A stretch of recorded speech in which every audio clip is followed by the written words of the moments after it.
All right, hello SPA students, and welcome to this week's conversation with Daniel Costie, where we'll discuss policy analysis memos, in particular how to write great policy analysis memos.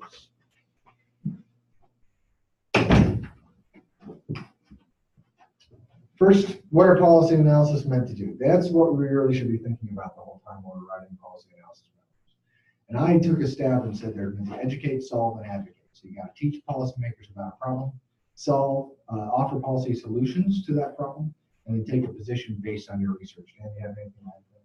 No, I think those are three good buckets. Is there anything else that you want a policy analysis memo to do effectively when you're grading it or when you're using it? Just make sure that a quick read through, you can pull out some really the most important highlighting parts of the memo.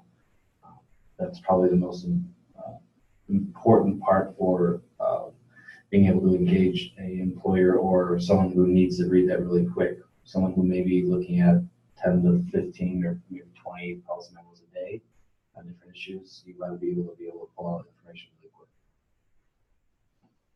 Great, so that leads us really well into how to outline a really great policy memo.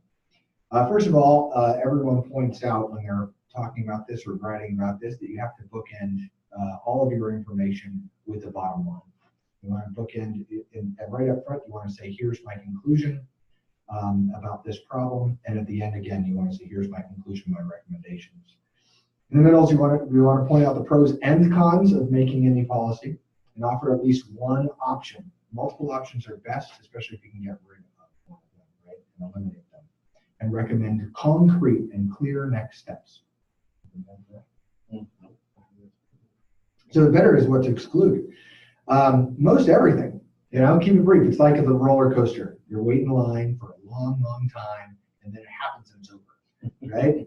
Only it's more like an existential roller coaster, like this comedy blog that had this photo. It's a big long line, and then nothing happens, and you just walk. So you write long, and then you edit. And that's because you need to wait in line. You need to do the process of going through that and all that work. You don't want to include much methodology. If anything, just enough to say, yeah, this is a good start. Kill your darlings. That is to say, get rid of all the jargon. Get rid of all the pretty fancy ways to say things. Just say it as objectively and clearly as possible. And eliminate long explanations of unrecommended options, right? You're going to have to explain your options, but just posit unrecommended options and then eliminate them. Anything like that? Yeah. The kill your darlings part, I like that phrase. I've never heard it, but this is going to be particularly difficult for people who like to express their personality through their writing. You're going to have to push that inclination away because you have a very short period of time to say a lot. So if you have the luxury of having a second pair of eyes on these types of assignments, leverage that resource so that someone else can look at it to make sure that you aren't adding something too much. The whole edit part is like cutting the fat. Sometimes we tend to use a lot of qualifiers when we discuss, and then when you read it through one time, if you take away one word, does it still preserve the essence of the point you're trying to make? When you look for your grammar check and your spelling check, add that to the check too. Make sure that if you take out some sort of maybe there's a comma, and then you have a half of a thought after that. If you take out that half a thought, does the essence of your argument remain? If it does, chances are you should take it out. It's just it's a brutal process. Yeah, it's really not fun, yeah. But it says a lot that you're writing the actual policy memo is just the beginning. The editing is where you make it into a great policy memo. Mm-hmm. Yeah, one other thing. So if you're also looking at a policy memo and there is, you want the pros and cons. Again, this is a short and sweet brief. It's a policy memo is kind of like a brief. You may want to explain in shorthand, like, okay, so there's 10 or maybe like 10 cons to this, but I'm going to focus on these 2 or 3. Explain why these 2 or 3 are the most important to highlight. You may mention, if you have space, the other 7, but be brief on that. but explain also why these are the most important cons and these are the most important pros. Mhm. That brings relevance to your paper. This is not exciting, Scotty. This is clearly important.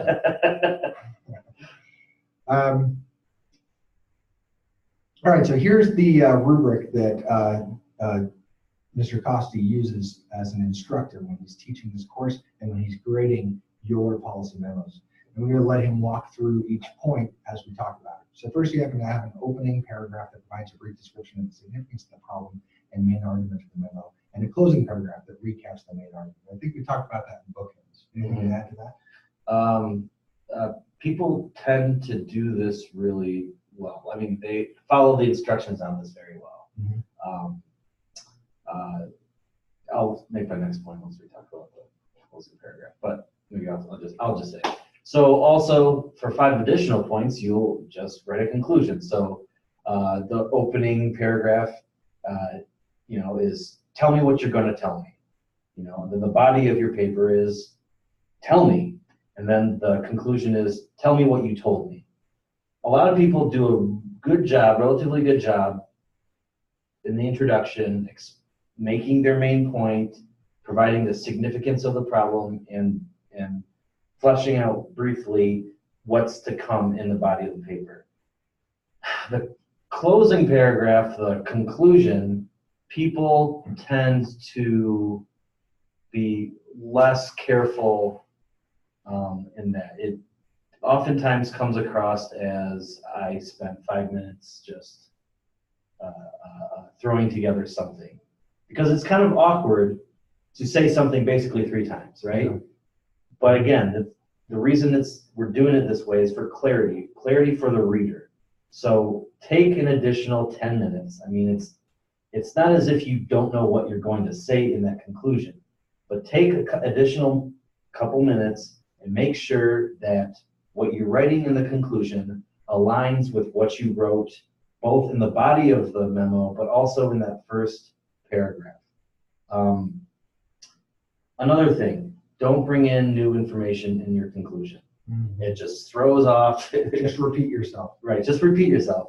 Mm-hmm. And it may feel awkward because, again, you've already said it twice, but just say the 3rd time for clarity. That's why you should think of it as a bookend. It has the same stuff as the opening. And also in the opening, a lot of people like to leave their conclusion and their recommendations as a surprise for the end. That's not a good idea either, because some people will just read the opening, right? And if there's not a clear conclusion, if there's not a clear recommendation in that opening, they're not going to read the rest of that memo. So really, think of it as a bookend. Whatever's in your conclusion is also in your opening, and then the middle part should just support those 2 statements. But the middle part is where you get the most points here, Dan. With 85 points are all in the middle. Mm-hmm. So what about the policy? What about organizing and being clear and succinct in that policy analysis? So the 3rd line, the 3rd row. Right. So I mean, this is really about how you organize your paper and your thoughts. Being able to use headers and subheaders strategically, not going overboard where your changes in font, your changes in bolding is a distraction. Finding that balance between quick organization and distraction. So using bold, using italics, feel free to use it, but use it strategically, yes. And in this section, there's also low-hanging fruit. Typically, when I'm evaluating a policy memo, I will there's like the 3-strike policy. I'm going to start taking points off if I see 2 or 3 grammatical errors. If I see 5 or 6, you're going to get a couple points off. If we're getting into the area where the spelling errors and the grammar errors become a distraction, then there's going to be some serious points deducted. So take the extra time to make sure. I feel like these are low-hanging fruit. This is low-hanging fruit. Or you can prepare it a couple of days ahead of time and then hand it into the writing center on their online bucket, and they'll send you back corrections on all that grammar stuff. They might not understand the policy analysis memo or how it's supposed to look, but they'll surely correct your grammar and spelling, and make sure you don't have any comments in there. Mm-hmm. What about the next one, the quality of the analysis? This is a hard one, This right? is probably, yeah, these last two are probably, granted that it is 60% of the grade, but these are probably the most challenging sections. You know, in this demonstrating that you can communicate a well thought out, nuanced critique of a policy or a problem is very, very valuable. But that is at the essence of this exercise. Like the reason we're doing this is for that. And you know, in one's head, you may have this very well thought out argument, but when you put pen to paper, there's a misfire, and you're not getting what is in your brain on that paper. So being explicit about the logical connections you're making is crucial. This is an issue I have, and I have to read things through several times. Sometimes give yourself a couple, maybe a day, and then come back to it. But it's logic. The argumentation I use may seem logical to me, but then when I hand it to a second person, there's one or two sentences where, if in between those sentences I could have added an additional sentence to be explicit with what I'm trying to say. Right. So you know, that is about thinking critically, thinking logically through the steps you're making when you're making these arguments. Yeah, and think about what the actual pros are that support your recommendations, and what the actual cons are that take away from those recommendations. And anything that's not either a pro or con, just eliminate it. That's just going to clutter your thinking and make it less effective. Mm-hmm. Another good thing is to use peer reviewers, and again, use that writing lab box, because they're reading it fresh with fresh eyes in a way that you can. Anything else on this rubric? Nope. All right, then very briefly. Well, actually, that last one. Wait. The last one. Sure. So the last one, so I was speaking, you know, again, these last three overlap, you know, doing well in one, likelihood that you'll do better relative in the other buckets as well. But the last one is much more about the content. So if you think, you know, there's a certain skill to critically analyzing an argument, rhetoric. And then the other part is the content, the tools, the ideas are the tools you're using to make that critical argument. So understanding the content that you are using as tools is crucial too. I don't know if I can. That is to say, you know, do your research. You need to do your homework. You can't fake it just by having really good organization and good open inclusion. You're going to have to know this topic, and that there's no way around. So that just takes a lot of time, and it's the reason why not everyone gets a master's degree, but we know they can. And I think it is kind of ironic. There's a couple spelling errors.